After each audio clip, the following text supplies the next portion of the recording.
Greetings.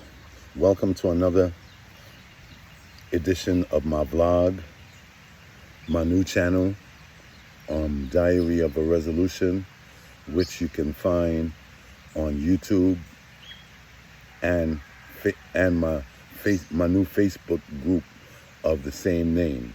This channel is about, the two channels are basically about 2 weeks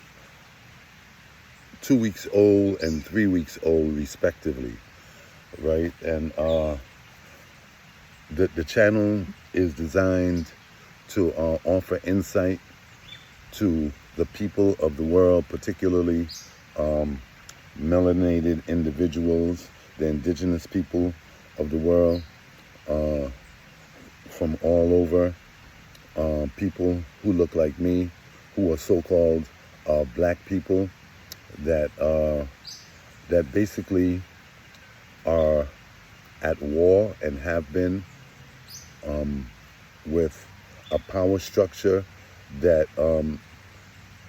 when it first began to surface many years ago, up until this present day, has continued to keep people like myself oppressed over the years, just based on its structure, and it's definitely something that I've committed my entire life to its undoing. And I've in doing so, I've faced tremendous difficulty, and over the years, having had certain paradigms or outlooks and way of looking at things caused me to act in a certain way. And I intend to give insight into how I had come to become that way, and how I've transitioned from that, the many stages that I've gone through. I intend to address several different aspects of the so-called black liberation movement, and what our obstacles are, and how we can overcome them through our identification. Like the first step, in my opinion, in reclaiming our heritage and our greatness, is to first of all be fully aware of exactly what the problem is and how the problem came into existence, and all the various intricacies and aspects of the subject, so that we can approach it with a full spectrum kind of approach, where all of those various little intricacies are discussed and addressed and worked.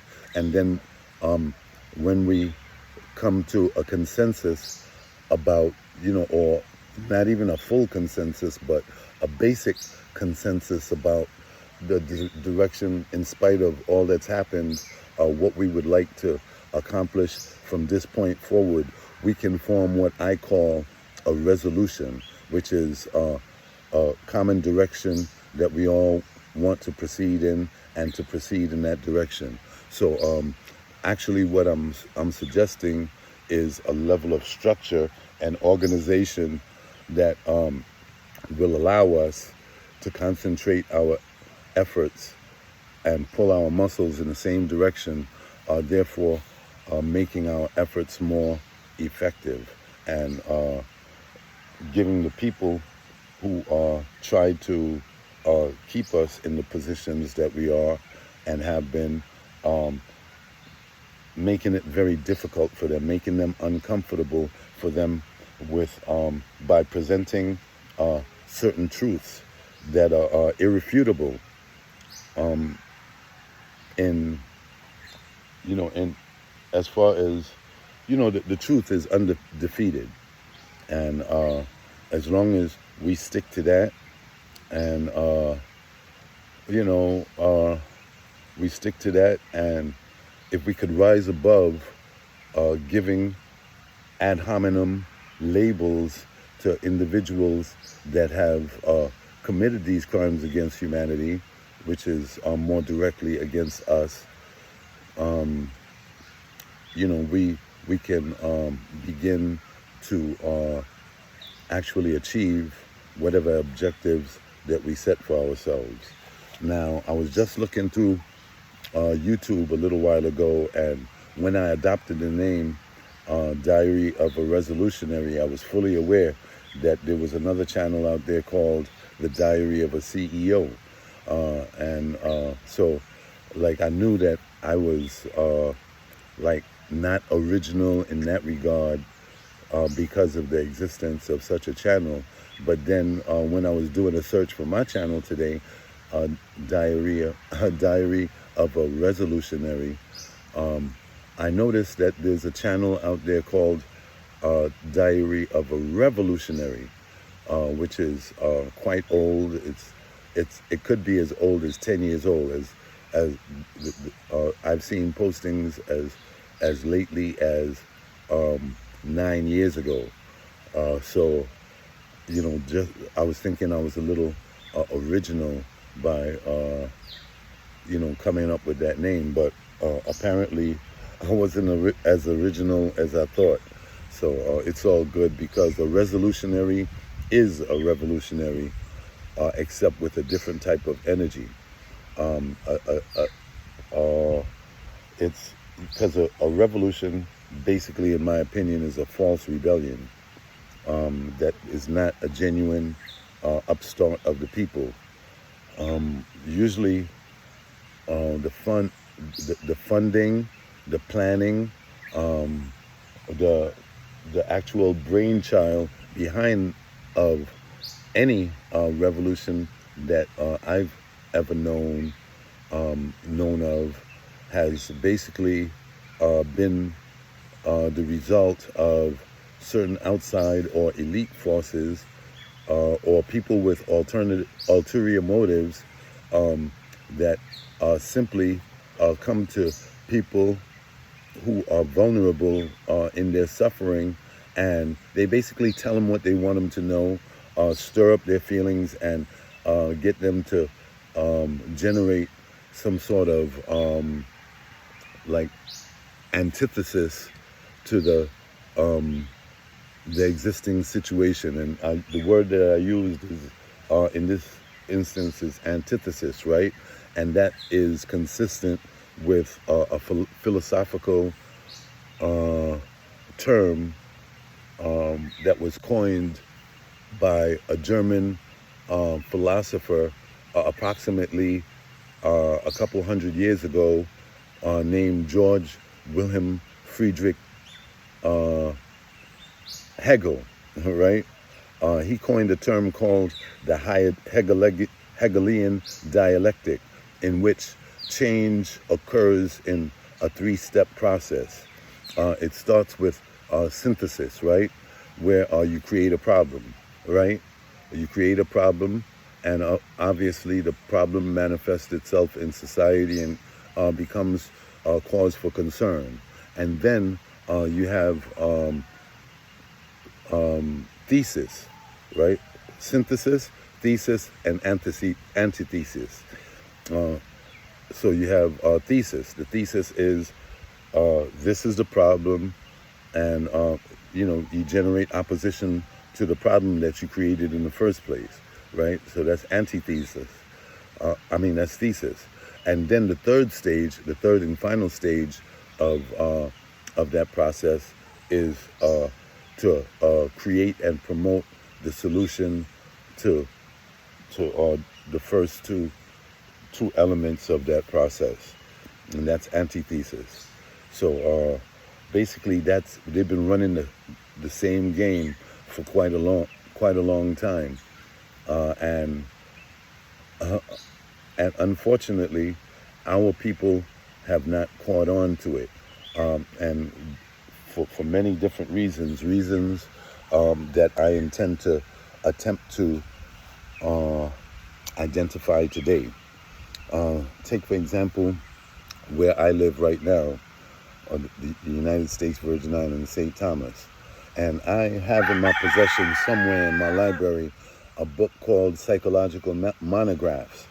and it describes the process by which the Moravian Church and the Wesleyan Church missionaries in the 1800s came and basically colonized the minds of, I don't know if it's the 1800s or the 1700s or whenever, but historically back then, according to the book that I read, that these missionaries came over and basically with the intention of selling the idea of Christianity to the local population here in these Virgin Islands, right?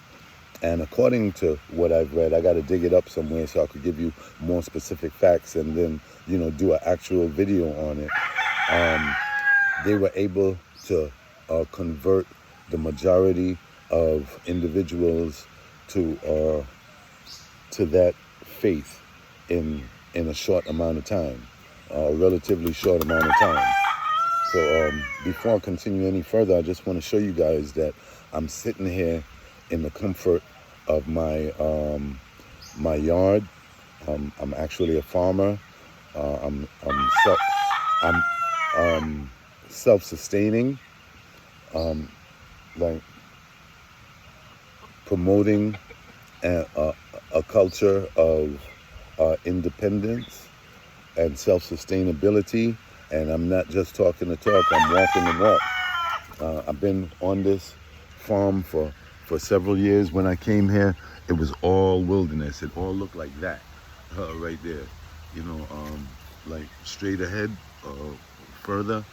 And there were, like, as you can see, like I got all kind of things growing for my pleasure. Because I want to be living in abundance with not just like all bananas or all passion fruit or all different types of fruit or whatever. I want to have access to whatever it is that I can grow that I like to eat, and not have to actually and to like it, in an effort to be fully divested from this system as it exists today, which is manipulative and causes people to act in all kind of manner against themselves, because it's a system of control. And once you can feed yourself to a certain degree, and you're not wanting for or lacking of anything, you don't have to go out and slave like everyone else, because you got your land, you're living on it, and you got that freedom right there. And then, hey baby, this is my doggy. She's a little hurt, she's recovering. And then you see some of my chickens in my yard waiting to be fed. But hey baby, you all right, baby? Love you. Yeah. So so as far as your meat is concerned, or if you eat meat, your vegetables, your fruit, whatever, as long as they have a system in place where they can force you to comply to their will simply because of your basic needs, then they'll continue to keep you perpetually enslaved. And those Moravian people, getting back to that, and Wesleyan and other churches, Anglican, Lutheran, all of those other denominations, even Catholic and what have you, religion, as Karl Marx is once famously known to say, is the opium of the masses. And I'll go further to say that the reason why that is because religion takes the responsibility of the individual who's oppressed to free themselves away from them, and gives them a mentality in which they feel that some type of savior is gonna come and make things right for them. And then when you have people in your society that is constantly promoting a mentality of superiority, which is true in the case of melanated beings. Like we actually are physically, mentally, and in just about every other way, superior to all. And I'm not trying to establish a black supremacy or anything like that. The Almighty has already done that. And if you got a problem with me saying that, first of all, you got to wonder whether or not that's the truth, and it is, because for a number of reasons that I don't care to get into right now. But then, if there was anybody that would want to argue with this truth, like, I'm not the one, you got to take that up with the Almighty, and I'm just making that clear. But you got people out here talking about our former greatness and how superior we are and whatever, and which, like I said, I'm inclined to agree with. However, that's not something that I've been harping on and promoting all of these years. That's just general knowledge for myself to have, and I try to operate with a humble spirit and not be condescending towards anybody, for those reasons or for any reason, right? And for the longest, I've been, with all the problems that manifest in the world and the things that so-called black people have gone through at the hands of white people for a number of years due to my indoctrination, be it religion, be it culture, be it the same needs that I told you about, having to rely on the existing system to deal with my needs and obtain the things that I need in life. I had to go to white people to get them, right? Because they've actually always been the ruling class for as long as I've been alive, right? And black people, so-called black people, have just not seemed to be able to get our acts together during my entire tenure on this plane of existence. So, and it's not by accident, and that's what I intend to identify, because for many reasons. Let's just say after the first generations of getting so-called black people to convert in the islands to Christianity, they basically, like how a pimp, says about his whores or his bitches or whatever. He say, I got that bitch mine. She gonna do whatever I say, whatever. Well, basically, these are so-called white people in the conquering of this plane of existence, as it happened some time ago, and we can go into that later about how that has taken place. They started out by getting our minds, and I already explained about how it takes the responsibility of the oppressed out of their hands, and they're not inclined to, thereby making them not inclined to take the measures that they need to in order to set themselves right. Then you got like certain elements like the fact that that certain ones of us have always been known to, like, when they have a chance to make things better for themselves, they do, and they run and tell master the plan, and the plan is foiled. So basically, I, as an individual that was not only trying to unite my people and make things better for my people, I was also trying to make things like make things better for all of humanity, and make an effort to broker peace among the so-called races. But that was before I knew, but I just didn't want to believe it. I always held out hope that these people are not inherently bad, and they are not our enemies, and that there's a lot of good ones, because and that's true in the case of all different people of all ethnic persuasions historically that have been hit, confederate against melanated people. Uh, and I could speculate as to the reason why, but I think it's obvious, so I'm not even going to go there right now. But so I just figured that these people were dealing with old, antiquated concepts of humanity and the divinity of individuals and stuff like that, and that in modern times people would have evolved to the level where they'd be able to see the full divinity of every other human being that exists on this plane of existence.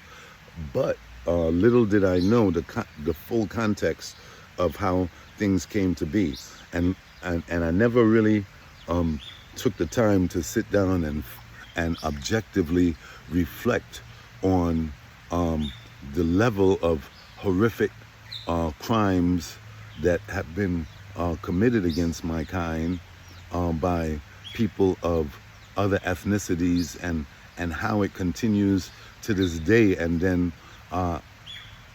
so-called black people, when we turn around and we complain about it and what have you, somehow the onus is put on us as far as who the bad people are, because immediately they resort to saying things like, oh, that's not right, we're all human, and they basically say the things that would reinforce my point, like, why are we doing this and what have you. Meanwhile, they keep continuing to pass out the ammunition among one another, and take steps against us, which will result in all type of horrible experiences for us. And we've got to either be the most forgiving people in the world or the dumbest motherfuckers in the world in order to allow that condition to continually exist to the point that it exists today. Because if we really wanted to be free and end this condition, we could organize our thoughts and our actions in such a way to create a resolution to which we can come up with a common direction that we all want to proceed in and work cohesively to fulfill those plans. But we haven't, for a number of reasons, and like ego is one of them. Ego, selfishness, the fact that you don't actually feel connected to your fellow melanated brother or sister. That of course you like to put forth the illusion of solidarity, but when in reality we're all on our own. Like everybody at this point in our existence is pursuing wealth and our own self-interest, and as divided people. But then when an issue arises, suddenly they feel some sort of commonality among one another, and then they rely on the good nature of our oppressors that they try to appeal to in order for the suffering to stop. But what they seem to fail to realize is that everything is happening exactly according to plan. It's not an accident at all. Like, these people literally could not be who they are in the world without the suffering, like at the expense of black people. Let me give you an example. Take Africa, for example, right? Africa loaded with resources and richness, and they basically take care of all of Europe. Europe has no resources like gold, copper, like minerals and stuff that in this modern era could be used to as parts for cell phones and lithium ion batteries iron phosphate batteries, and things that make smart car. I mean, not smart cars, but electrical vehicles run. Things that could be used to make bombs and all of those different things, or things to enrich their economy. Like without Africa, Europe would die, and would be a third world continent for the most part. But because of during the Berlin Conference, all these European powers decided to go in and colonialize Africa and rob her of her minerals and resources and keep the population poor, and to institute policies like economic hitmen and loans and stuff like that, with the combination of when you couple that with corrupt leadership and people who would take money and favors in order to enrich themselves at the expense of their brethren and sistren in the country, and they like when you couple it with those types of people, you have a successful formula in keeping a continent like Africa down. Not too long ago, a guy named Gaddafi, one of Africa's leaders, decided that he was going to change all of that and give Africa a universal currency, and be fully divested from the U.S. and European economics. And of course, like I said, these countries or these continents are dependent on the disunity and the disenfranchisement of African people in order for their stability to continue. So it's in their best interest to enact these policies in order to keep us down. And when Gaddafi tried to institute that international African monetary currency, he was actually, I'm trying to find the right word, because I know he was done really badly. He was physically violated and killed by his own people, who sold out against him and unalived him in the worst conceivable way for a man. So that was basically meant to send out a message to all other African leaders that this is what happens when you challenge the U.S. and the Western imperial powers. Okay, fast forward to today. Years later, a leader emerged called Ibrahim Traore in Burkina Faso, right? And together with the leaders of Niger and Mali, they started a movement in which they took back the resources from the French government, kicked them out, kicked the U.S. out, and immediately started paying off debts and nationalizing the resources. And now many different African countries are following suit. They found security and allegiance in certain countries, certain superpowers like Russia, who they are now aligned with the BRICS Economic Alliance. BRICS, which represents Brazil, Russia, India, China, and South Africa as the original members. Since then, the Global South, which represents and the Global South, which represents a large economic bloc and a huge percentage of people on this plane of existence, have aligned with BRICS, thereby further isolating the West, and making their positions stronger. So many other African leaders nations are following suit, and that's the trajectory that they're currently headed on. Well, in that time, since this has happened a couple years ago,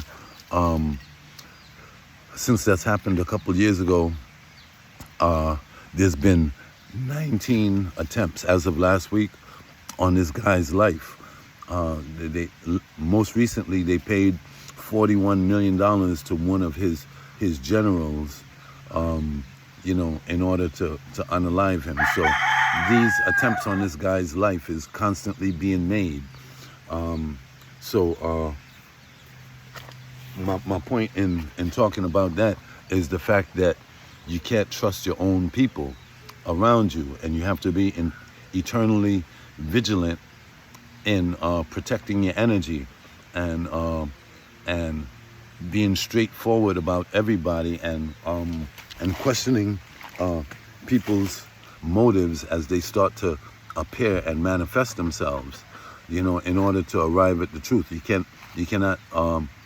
cannot just trust. As Ronald Reagan is famous for saying some time ago, that trust but verify. Or maybe not Ronald Reagan, maybe it was the senior Bush, trust but verify. So what you got to understand is that these people, these European powers, these Caucasians, are these people, no matter how good and amicably they might be, they might be inclined to treat us at certain times, that these people, and I say this based on that, on their actions, are our sworn leaders. And let me get a little deep into that to explain that.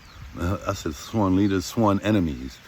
Let me explain that a little bit so you can understand the context in which I'm making that statement. And it's based solely on their actions, because as you know, historically, these people have, in America, they flooded our towns. They've invaded us, forcibly relocated us. They've unalived us en masse. They've waged war against us, like literal physical war, and destroyed our homelands for hundreds of years, beginning with 1492. The narrative that we were given was Columbus discovered America in 1492. Now, certain information is coming out where several of those European colonial powers, about 7 of them, have gotten together and waged war against the people of America for hundreds of years. Therefore setting the stage for what we're going through today. Because remember, like slavery and the condition of slavery is really like a learned condition. After they get our minds like a pimp, you know what I'm saying? The rest is easy. Generations after that will follow the instructions of the people who they trust, their parents and people that have come before them, that will not identify whatever threat as being what they are, but will go along with the status quo due to a certain level of brokenness, and they will not go against that for anything in the world. And when you couple that with greed and insecurity and self-hate and all of that, you can understand how this condition has come to be. Like most recently, like a couple days ago, I was fortunate enough, well, I don't know if that's fortunate, but at least it gave me some insight to, it was during the, like on Easter, it was Easter gathering in Africa, where it was this huge church where hundreds, well, I won't say hundreds, but definitely dozens of individuals are in the church, and they're worshiping a white wooden Jesus laying on the ground, and the women are crowded, and some men are crowded around him, feeling him up and kissing him and offering reverence to him. And it's a long line of people waiting for waiting to get their chance to do the same thing. And in my mind, looking at this, watching them worship the image of white Jesus, um, and knowing that that this is their mindset and mentality, shows me that our people still have a long way to go. And not only that, personally, for a long time, I've been out there like calling myself a resolutionary, right? Because I thought like I was on some good high level spiritual shit where I'm like, okay, like let's broker peace among the races. And for the long time I've been trying to promote a truce between the races and the sexes and all of that. And to like my last speech on this platform or word sound was me trying to get people to raise their vibration and finally arrive at fifth dimensional consciousness, which is the consciousness that would be needed in order for us to live in the kind of world that we all say we like to live in, where all people could live together in unity and basically share this plane of existence. But as I explained to you, that's not the objective from our swan enemies. And when I say swan enemies, like they might not consciously be swan to keep us down, but they're aligned and in line with the program that's been presented that works for their benefit.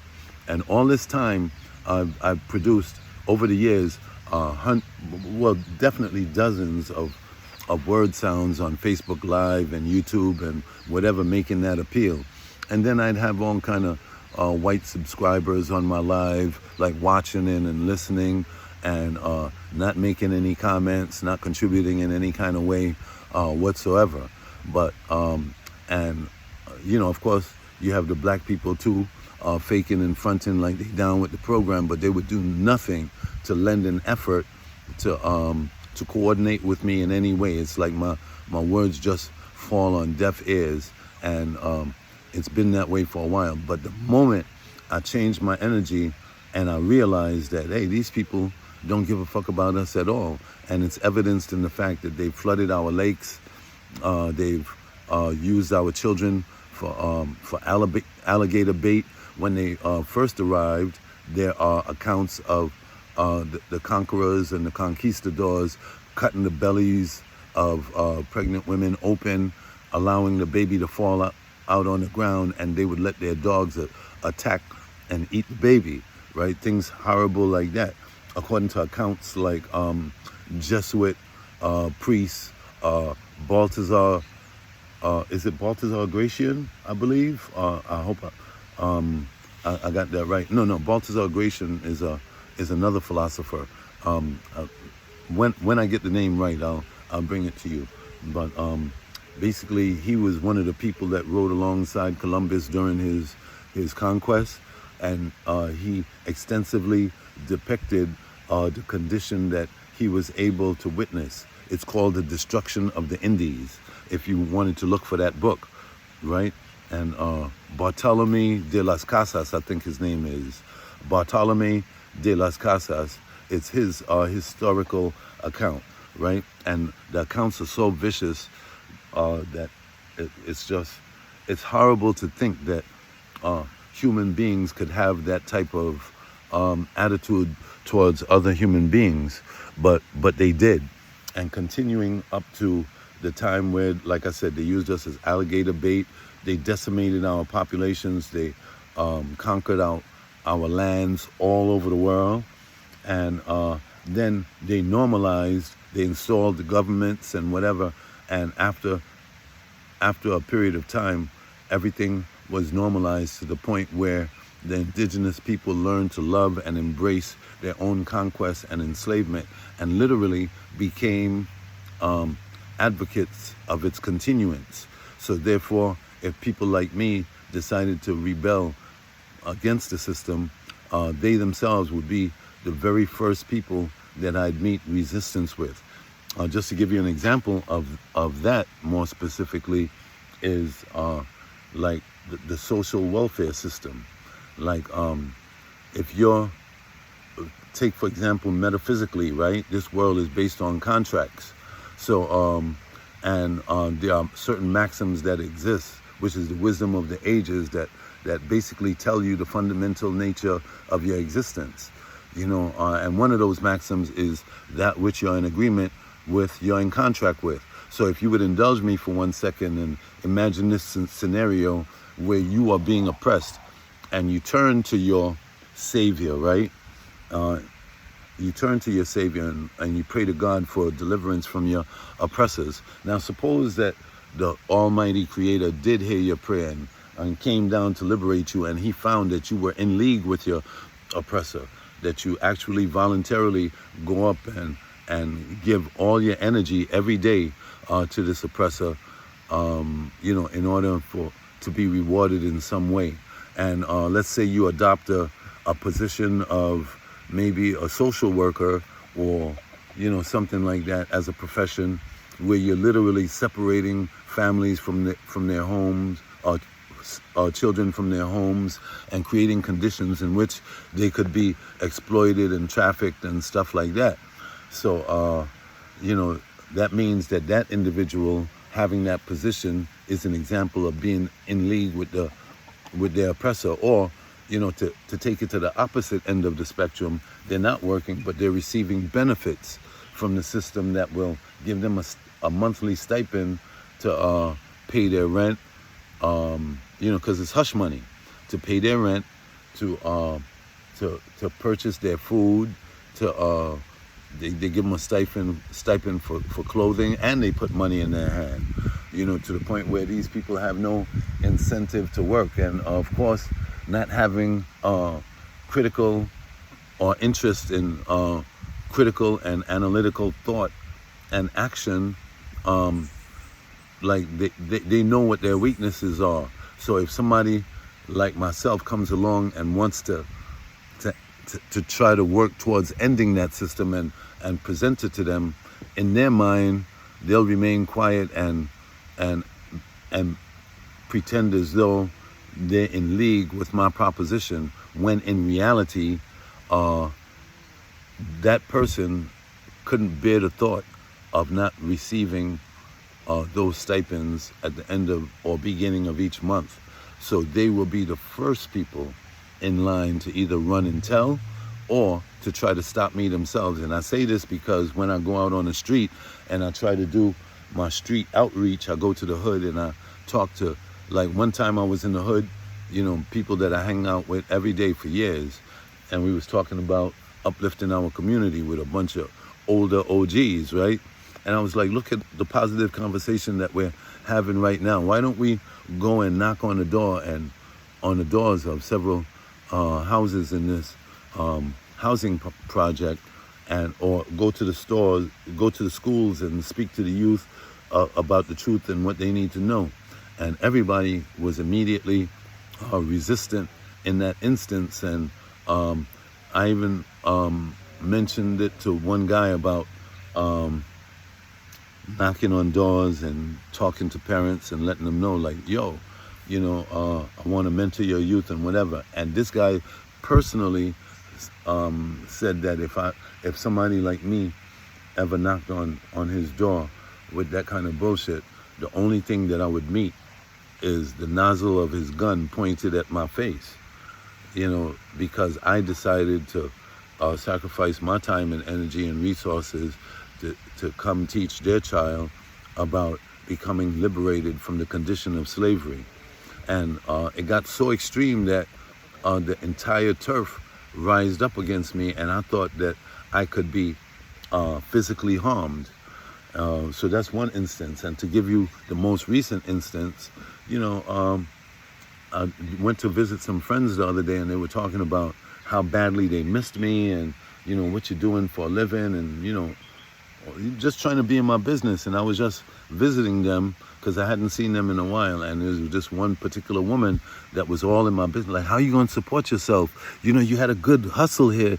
selling the water, and now, that was what was bringing it in. And I was trying to tell her that I've transcended the level of my own basic survival, and now I'm trying to go a step further and investigate the root causes of why we perpetually endure the conditions that we do. And I basically told her that I was gonna change the world through my expressions and my efforts, right? And she addressed me with a cynical tone, like she didn't believe me. And then her line of questioning continued in that same way. So eventually I caught on to the pattern and told her that I wasn't comfortable with what was happening, and I choose to remain silent from this point forth on that subject. We could talk about anything. And she was like, something else. She was like, well, what you come here for? I was like, I came here to see my friends, and I thought that you were one of them. She said, well, see your friend them there. I said, well, I thought you was one of my friends, because you was talking about how much you miss me and everything. And she was like, I'm not no friend of yours and this, that, and the other. So I said, well, fuck you then. And she was like, fuck you too. And we went back and forth. And then, like I'm usually somebody that doesn't break character like this, but I cursed her ass out in front of her brother and her nephew. And I was like, you stinking, nasty, dirty mother scunt. And I just went off on her, right? And you know what she did? She picked up a bottle and she was like, I'll bust you in the fucking head with this bottle right now. And it was like her brother and her nephew were right there, and they are my actual friends, and I didn't want to go out like that and make them my enemies. So I just simply walked away, and continued about my business. But that's what I'm talking about, how like if I directly address the people in my community about the conditions, like that's what I normally face. And when I address people online, a lot of them look and listen or whatever. They don't like, they don't share, they don't whatever. So to me, that's evidence of the fact that they don't want my success. And my success, whether they know it or not, is their success. But they have the status quo, although they complain about it the way they do. They're not about that life. They're not about sacrifice. They're not about they're highly immoral. They'll stab their brother or sister in the back in a New York minute, and they can't be trusted. So it's like but the thing is, like, I love them still, because I realize that everybody is the way they are for a reason, and like I can't hold it against them that that's the way they are, except to the extent that I don't deal with them one single bit once I know that that's how they are. So I've been losing, ever since I've stepped up my efforts to do the things that I do, I've been losing friend after friend. And with regard to my so-called white friends, who have been very generous to me and supportive to me in the past, that let's say if I found myself vulnerable in a position where, because I basically can't get a job, like people, it's not like I'm incompetent or anything like that, but people don't like me and they fight against me. And if they are able to give me a job, they just simply won't, So I've been blackballed in every aspect of society, where I can't even get a job cutting grass. And if I do, like at the end of the job, they pay me off and they say, like, don't come back next month, because somebody obviously spoke to them and was like, you know who that dude is? Like, cut your association with him right now. So like I have a bad reputation amongst a lot of circles for absolutely no reason. Well, no legitimate reason. Just simply being who I am, trying to be a highly moral person and treat people the way I want to be treated, and advocate unity and just basically cohesiveness among people.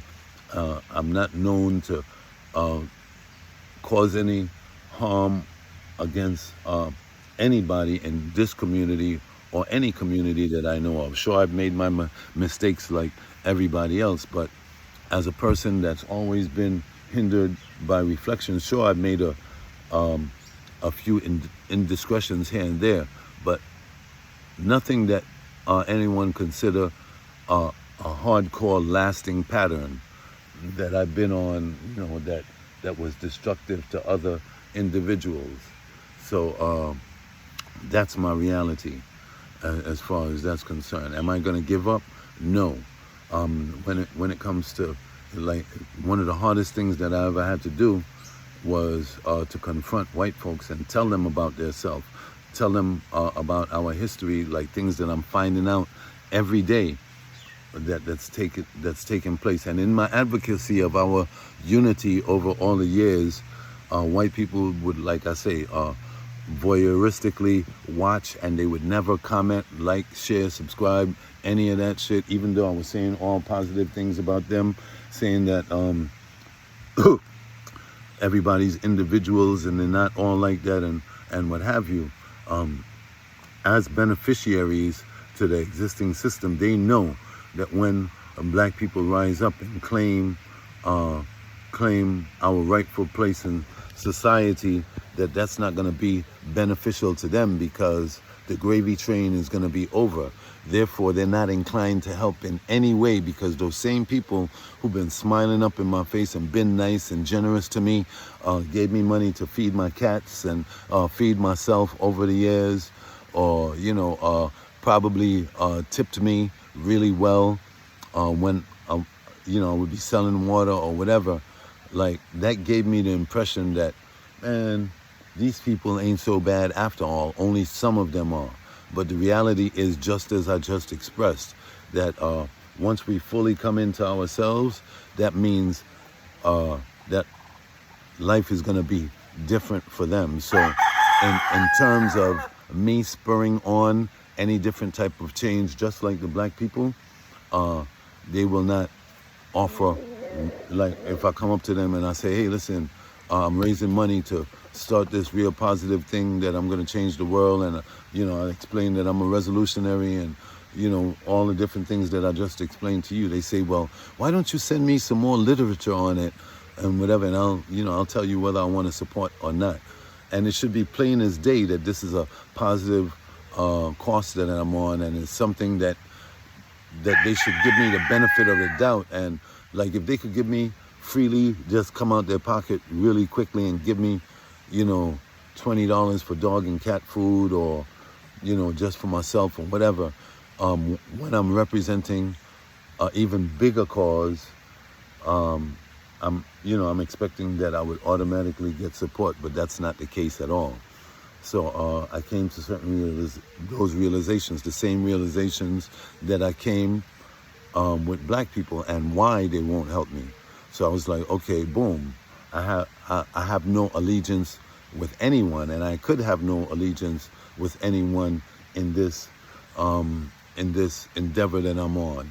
And they forced me into relying exclusively on my yard to eat, for the most part. Like, whatever I grow, I've been basically eating that, and I've been getting a little supplication here and there from my friends. But all the white people that know me, they know, because I made no secrets about, they know who I am and what I represent, and all they try to do is, like, hedge their bet and continue to smile their way into coexistence with me, and while they work against me. When I look at different social media platforms of the amount of, because they're moving here in mass now, and they're trying to influence policy, and they're making moves and doing things, and they're talking amongst themselves on various social media platforms that we all have access to, and they insult our intelligence by making their little snide comments and remarks about about black people, and then try to pretend like that's not what they meant, and this, that, and the other. So I began to, like, my mind started opening up, and things started being more clear, and I was thinking, well, maybe I shouldn't advocate on their behalf anymore. And the minute I started telling them about themselves, after all those years of silence, I've had certain white friends of mine that are active on all my platforms, like watching and shit. They watch every production I make. As soon as one day I told white people about, one guy was like, I've been nothing but nice to you. Motherfucker, this was not about you. This was not a direct accusation of you doing it. I'm talking about your people and historically and how it's led up to today. And he knows like how I felt about him on a personal level, and he took it personally that what I was saying was about all white people. So I was like, fuck you then, I'm done with you, like from now on and what have you. So that is what it is. When I see him, it is what it is. We on a hostile level now, as well as the other motherfuckers that denied me. And while I'm on that level, why don't I just universally just say, fuck that. I'm not on that level with you guys anymore. Surely there are exceptions, and all the truth tellers, and if the people that it doesn't apply to, I apologize, but more universally than not, it does apply to all of them. Like y'all motherfuckers is just simply not for us. So I have the challenges of all other racial demographics, black people and white people, all against what I'm doing. And so basically I'm condemned to a life of, I lost my children. My children are mulatto children, and when they realized the stance that I was taking, they took the stance of their mother, and they've alienated me. And for a long time they were trying to gaslight me and make me think that the reason they don't come around is just simply accidental, that they don't have time or whatever. When I put them on Front Street and force them to basically, my daughter, I forced her to basically admit that she didn't like me and whatever, through my persistence and questioning her about her behavior as it relates to me. And one day she flipped out and she couldn't conceal it any longer and just basically told me how much she hates me and whatever. And here we are in the islands, and I'm related to half the motherfuckers here. We got so many relatives here, and she makes no effort to get to know her people. Meanwhile, she travels to Colorado, and she got all her white family and stuff there, and she identifies with them more as a white person than she does with my kind, right? And basically she assaulted me and tried to take my head off and rip my shirt off my back. I had to run from her, and basically I told her, I was like, you're doing too much. If you stop now, I won't cut you off and I'll forgive you, but if you continue, then me and you gonna be on a different level. And she was like, fuck you, nigga, cut me off, and putting her hand in my face and swinging on me and whatever. And I warned her a few times about once I cut you off, you cut the fuck off. You obviously, you don't know your daddy. You think you know me because I've been giving you all of this unconditional love and support all of these years, but I'm about to show you a different side of me if you cause me to cross that Rubicon. And she did. So called all kind of bitches and whores and sluts and whatever, which she never heard me talk to her like that before. And I told her, bitch, when you see me next time, don't fucking see me, okay? Keep it fucking moving. But if you learn some respect, my heart is always open to you. If you can come and apologize and admit what you've done wrong to me, then we can work towards being on that level again. And it was the hardest thing I've ever done, because my children are my heart. I mean, literally my heart. And everything that I've ever done in the last 20 years was for them, for them to be able to live in a better world. But I was misunderstood by them, and it is what it is. I can't be running behind people trying to prove to them how much I love them and this, that, and other. If they can't see that by now, they'll never be able to see that. So I had to accept that. I already had to accept that my mother and father and sisters and brothers, I don't get along with none of them. I had one sister that I got along with for a long time, but she's an ordained minister, and she's stuck heavily on that that Christ shit, and that Savior, and integrated with the system. She's a social worker, and she's one of them people that remove children from the homes and stuff like that. So I personally,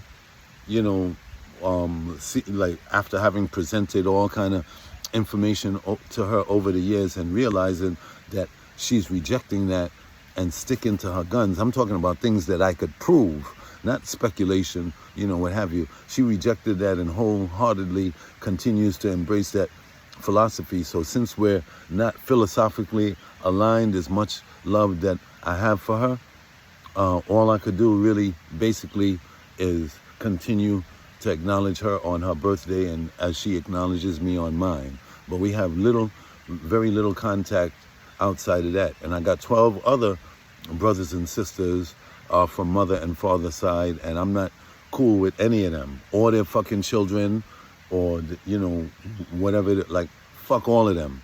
My father, my mom passed away as my enemy because she worked against me and caused me to have severe hardship for my entire life. And being on my own eventually and becoming a man, at some point, I wanted to have a healthy relationship with my mother as an adult and to spoil her, and because she had a rough life too, and to just be in her corner and treat her special in her older years.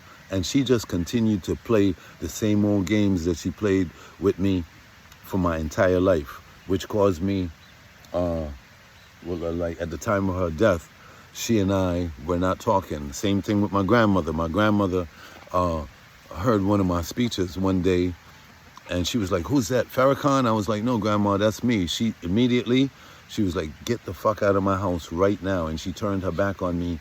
And when my grandmother died, we died as enemies to each other, which was fucked up because, like I wasn't a good little 7-day Adventist boy that she wanted me to be. I hadn't become that.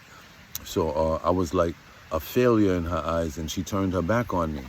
And all my family on this island had me living out here homeless and stuff like that for years. I did, but then when I caught myself and I made it to my feet, I was a high wage earner for a number of years. I mean, I wanted for and needed nothing. And, like I forgot about all my harsh experiences and treated people with love and respect and a lot of generosity and, selflessness over the years. I basically had begun to think that everybody was like me. People in need, that I looked out for a lot of people. And then I came to find out when it was my turn to get help that everybody is not like me, and I had to deal with that reality. So all those years I was gaining consciousness and researching different issues and what have you. And over the years, being a social advocate in many different capacities, like going to the legislature, protecting my community from certain measures that were being proposed, from being enacted, and I earned the anger of many prominent people in our society. I'm talking about organized groups like Brothers on the Square, or many other different secret societies, like I say, people from different religious persuasions, people from my own, for whatever reason, I was fucking up a lot of people's plans and their hustle. And in exchange for that, like an elder had told me when I first began to, when I came back from the States and I started promoting this mentality among my people back home in the islands, some elders told me, like, it got elements of people here that would make me starve for adopting that type of attitude.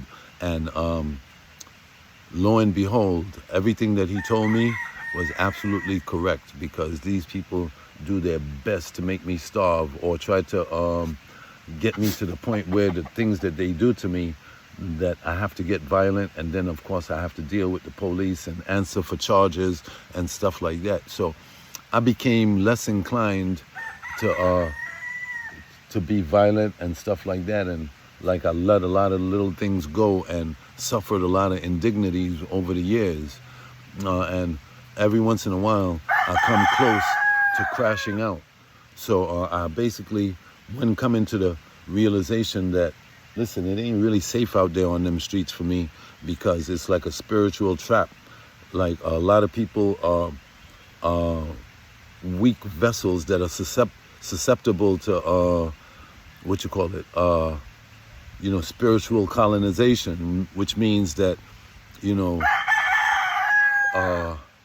different malevolent spirits can easily jump into a weak vessel and direct that vessel's energy against me, causing me to have to react to that stimuli that's being presented, which eventually leads to me being in some kind of trouble with the municipalities. So I've retreated basically. Like I don't have any friends right now. I have a one-man organization simply because, like, over the years I've learned that I can't trust anyone, and I've also observed that any organization of resistance that's ever existed, there's like a counter organization that exists for it, and energies will be invested to counter the effects of whatever that revolutionary or resolutionary movement is, and I'm experiencing that firsthand at this point. So I'm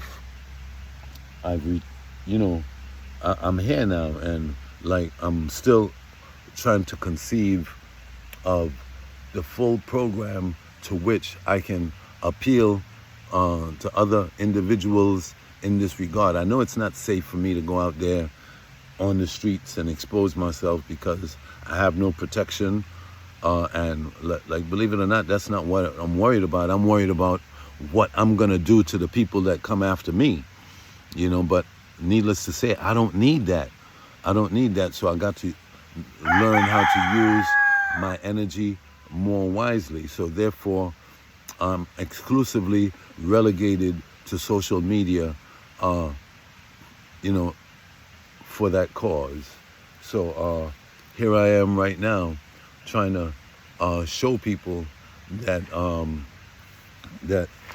the things that I've been showing you, and I don't know where I'm going with this next in terms of talking, but what I do now is, since so much information is coming out nowadays, and people are having a quantum level awakening, I'm just letting that happen, and I'm facilitating the process by sharing all types of useful information for context, so that people could be more primed, because a lot of things are happening in real time, and people are coming to certain realizations in real time. So I thought that the class was ready, so that's why, as the teacher, I tried to appear, but I see that they're not quite ready yet. Like I told you about, there's so many different people. Like you got people, or you got gender confusion, you got just immorality overall. So it's like I'm just really becoming familiar with the enormity of my task. But like knowing what I know, there's no going back. And in terms of worrying about my own mortality, that's not even like a major concern of mine. Like whatever happens, and if they take me out, like that's the way I want to go out.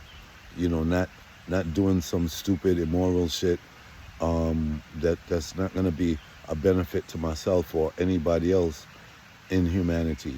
So if that's the way that I've chosen to go out, if I'm going to go out, right? So that's what I work towards every day. So this is like a freelance expression, giving you an idea of what's on my mind. I actually have, I can write and express myself 10 times better with a written format than what I just did just now. But for the purposes of time and all the other things that I have to do, and since I hadn't made a journal entry in several days, and there are people that are subscribed to me and people that have been supportive to me that are waiting for more productions from me. So I said, well, let me just give this little video, which is now an hour and 10 minutes long. It's funny how time flies, because like right now I could continue to cover so much more, but I don't think that that's a good idea right now. I'm gonna leave things right here for the moment, and I'm actually writing out a manuscript for my next production right after I'm done speaking with you right now, and of course to do more work in the yard. But I'd like to thank whoever joined me in this presentation, and ask one favor: if you received any value from anything that I presented here today, or anything that I presented prior, please feel free to like, subscribe, and even comment, so that my channel can be so that the algorithm could show that, okay, we want like people are paying attention to this, and they want more of this, and if you're one of those people that don't support what I'm doing, well, keep that energy, do what you do. I'm gonna still do what I do, and but like, even if I'm not met with success from my own individual efforts, somewhere along the line, my cause will be fulfilled, and I'm going into this with the energy that I'm just doing my part. I'm here to help make the world a better place, not to make it a better place on my own. So hopefully somewhere along the line, after they unalive me or do whatever it is that ends up happening to me, somebody will have gained some insight from this video or several other videos that I've done over the years, and pick up the torch where I left off, because there's a lot of things that that, like, black people themselves, like we're infected with religion, and those same people, like, I'm a chief, right, of my tribe. I'm an indigenous American Indian chief, part of the Arawak Empire, and we have chiefs all over America, from different tribes and whatever. And there's so much infighting among melanated people all over the world, like, as to who's African and who's not African, and who's stealing whose identity, and this, that, and the other. So much infighting, when, like, all of that is not necessary. We all in the same boat for the same reason. And like, the Africans look down on the Americans and vice versa, and then we all look down on the South Americans, and the South Americans got their view of us and what have you. And then you have, like, Latinos and Latinas, who are varying degrees of the same people. They just been colonized by Spanish people or French or whoever, and they've basically adopted the mentality of the conqueror. Some people feel that they're light skinned, so they're not black, that they're actually more white than anything. And if you call them black, they will vehemently oppose that characterization. So we got all kind of different things, and like, the real is it's going to be hard fought for the people of this plane of existence, which is my goal, to ever universally reach fifth degree consciousness, level of consciousness, where is the level of the spiritual level of pure love, and quantum manifestation and creation. That's when a man or woman, or men and women, become fully aware of their greatness as an individual. And I'm talking about people of all ethnic persuasions. It's the only conditions under which world peace could be possible. And to me, it's a worthy goal to pursue. But I cannot walk around with fifth dimensional, like I can possess that, but as far as who I reflect it to, I can't walk around with that kind of energy in a third dimensional world. Like, I got to be third dimensional myself in terms of like violent reactions to violence that's perpetrated against me. Because the number one thing that I gotta understand is that people ain't vibrating on the same level that I am. So like, it's like being in jail, and somebody, want to try your shoes on, obviously with the intention of taking them from you. And if you're not smart enough to realize what that person's true intention is, and you indulge them on some level, they'll put your shoes on and say thanks. And now you have to go fight for your own shit. Like, this is something that I actually saw live when I was in jail about 20 years ago in St. Croix, where a guy told another guy, "Nice shoes, can I try them on?" And he tried them on, and he said thanks.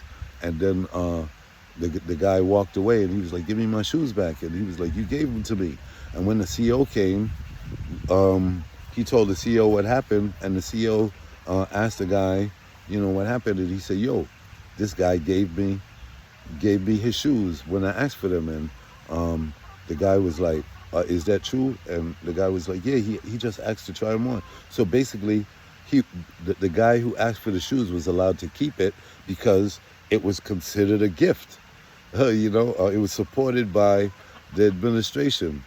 So that's what I'm talking about. If if whatever you won't fight for, people will gladly take from you over and over for as long as they possibly could. It's like Frederick Douglass said in his West India Emancipation speech over 150 years ago.